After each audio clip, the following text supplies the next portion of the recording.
अस्सलाम वालेकुम नाजरीन, मैं आपका दोस्त नदीम अकरम और आज हम बात करने वाले हैं मिडल ईस्ट की सबसे खतरनाक और सबसे छुपाई गई जंग पर। वो जंग जो कागज पर यमन की है लेकिन हकीकत में सऊदी, यूएई और अमेरिका के बीच दहकता हुआ एक बड़ा खेल है। आज हम आपको बताएंगे कि हद्रमौत में असल लड़ाई किस बात की है, किसका असली मकसद क्या है और कैसे गजा के मजलूमों के लिए हथियार न उठाने वाले वही देश यमन में हुतियों के खिलाफ सबसे बड़ी जंग छेड़ चुके हैं। क्या कारण है, क्या वजह है, इन तमाम तस्वीरों पर नजर डालेंगे जहां सऊदी, यूएई को अपनी सेना उतारनी पड़ गई है। ये वीडियो आप देख रहे हैं यमन के हद्रमौत इलाका सिर्फ जमीन नहीं, अब अरब दुनिया का तेल का ताज बन चुका है। यहां से निकलता है यमन का सबसे ज्यादा तेल और सबसे बड़े खनिज का रास्ता। 450 किलोमीटर लंबी तटरेखा है, दुनिया के सबसे अहम समुद्री रूट तक पहुंचता है। यानी यमन एक बड़ा बादशाह बन रहा है जिसके पास हद्रमौत में उसके हाथ अरब दुनिया की कमर है। और यही वजह है कि यूएई और सऊदी के अपने झंडे नहीं बल्कि अपनी मिलिशियाएं, अपनी आर्मी, अपने टैंक्स सब यहां उतारे जा चुके हैं यमन के हुतियों के खिलाफ। कागज पर वो एक ही अलायंस है लेकिन जमीन पर हद्रमौत एक इनाम है और दोनों उसे अकेले कब्जे में रखना चाहते हैं, जिसकी वजह से यह जंग यमन पर थोपी जा रही है। आखिरकार इस पहलू को समझना जरूरी है, जंग हो किसके बीच रही है। यूएई की तरफ से एसटीएस मिलिशिया इसमें शामिल है, सऊदी अरब की तरफ से ट्राइबल फोर्सेस यानी कि भगोड़ी दुबकती यमनी सरकार भी शामिल है। और नतीजा क्या है, यूएई समर्थित एसटीएस सऊदी समर्थित फोर्सेस को हर इलाके से धकेल रही है। सियोन पर कब्जा है, ऑल गरफुट में झड़पें हैं, हद्रमौत में फुल टकराव है, प्रेसिडेंटल एरिया पर धावा बोल दिया गया है। अब बड़े सैन्य अड्डों की बारी है, जो तस्वीर यमन से सामने आ रही है। यानी पहली बार सऊदी फोर्सेस उस मुल्क में हार रही है जहां वो 9 साल से जंग लड़ रही थी अमेरिका के दम पर, अमेरिका के हथियारों के दम पर। और इसका सबसे बड़ा सवाल क्या बनता है दोस्तों, कि जो सऊदी को अपनी सेना उतारनी पड़ी है। सऊदी, यूएई गजा के लिए सेना नहीं निकाल सकते तो यमन में क्यों निकाल रहे हैं। यमन में जहां भूख, बीमारी, तबाही, लाखों बच्चे जान गंवा चुके हैं, बाजार, मस्जिदें, अस्पताल सब मिटाए जा चुके हैं सऊदी, यूएई द्वारा। लेकिन 2023-24 में सऊदी, यूएई ने एक भी हथियार गजा के मजलूमों के लिए नहीं उठाया दोस्तों। ना सेना निकाली, ना हथियार भेजे, ना पाबंदियों को चैलेंज किया, ना इजराइल को रोकने के लिए कोई कदम उठाया। लेकिन जैसे ही यमन का तेल, बंदरगाह और हद्रमौत का कंट्रोल सामने आया तो दोनों फौज उतार दी गई, टैंक उतार दिए गए, ड्रोन उतार दिए गए यमन के खिलाफ। मसला मुसलमान नहीं है, गैर मुसलमान का नहीं है, तेल और ताकत का सबसे बड़ा खेल है जहां भाई को ही भाई के खिलाफ खड़ा कर दिया गया है। अब हुती कौन है, क्यों जीत रहे हैं ये जंग।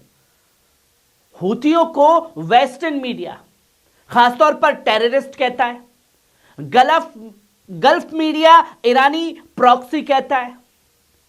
लेकिन इसकी हकीकत क्या है दोस्तों। हुती यमन के सबसे बड़े जनजातीय ब्लॉक का एक बड़ा हिस्सा है। तीर्थों के खिलाफ नहीं, आक्रमण के खिलाफ लड़ाई है। 9 साल की घेराबंदी सहने के बाद भी टूटे नहीं, सबसे संगठित जमीनी मूवमेंट चलाए। आम यमनियों का सपोर्ट सबसे ज्यादा हुतियों के साथ है और यही वजह है कि सऊदी की अरबों डॉलर की जंग हुतियों के सामने खासतौर पर घुटने टेक चुकी है। फोर्सेस को छुपना पड़ रहा है यमन के अंदर।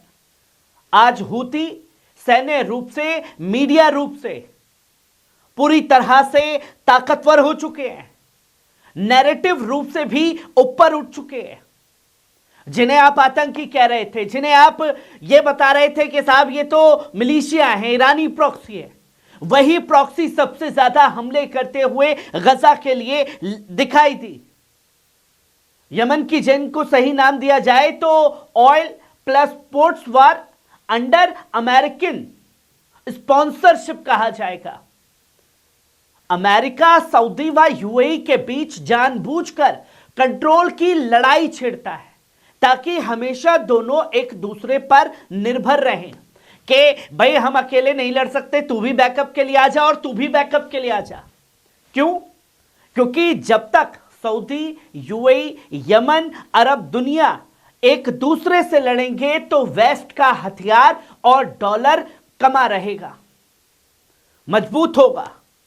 और ध्यान रखिए, यमन के पास दुनिया की रणनीतिक समुद्री चाबी है, बाब अल मंदेब, जिसे कंट्रोल करने का मतलब है तेल, व्यापार, शिपिंग पर गला दबोच कंट्रोल। और ये यमन ने करके दिखाया 2 साल की जंग में। और अब होने क्या वाला है? अगर सऊदी यूएई टकराव बढ़ा तो 3 चीजें होंगी। यमन पूरी तरह 3 हिस्सों में बंट सकता है। हुती और मजबूत और पॉपुलर होंगे। अमेरिका सबसे बड़ा फायदा उठाएगा यमन के 3 हिस्सों में बंटने का। और सबसे बड़ी बात, गजा वो मुद्दा दब जाएगा जो नरेशन बदल जाएगा, उम्मत एक दूसरे के खिलाफ खड़ी हो जाएगी।